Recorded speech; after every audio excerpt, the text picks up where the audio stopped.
Breaking news చూస్తున్నాం. ఢిల్లీకి CM Revanth Reddy బయలుదేరినట్లుగా తెలుస్తోంది. రేపు ఉదయం 10:30 గంటలకు జరిగే ఏఐసీసీ కార్యాలయం ప్రారంభోత్సవంలో పాల్గొననున్నారు. ఇక బుధ గురువారంలోనే ఢిల్లీలోని సీఎం రేవంత్ రెడ్డి ఉండనున్నట్లుగా తెలుస్తా ఉంది. కేంద్ర మంత్రులను కలిసి వివిధ అభివృద్ధి పనులకు నిధులను కోరనున్నట్లుగా తెలుస్తా ఉంది.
రెడీగా ఢిల్లీకి సీఎం రేవంత్ రెడ్డి బయలుదేరినట్లుగా తెలుస్తూ ఉంది. రేపు ఉదయం ఏఐసీసీ 10:30 గంటలకు జరిగే ఏఐసీసీ కార్యాలయ ప్రారంభోత్సవంలో పాల్గొననున్నారు.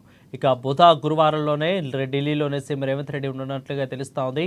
ఇక కేంద్ర మంత్రులను కూడా కలిసి వివిధ అభివృద్ధి పనులకు నిధులను కోరనున్నారు రేవంత్ రెడ్డి.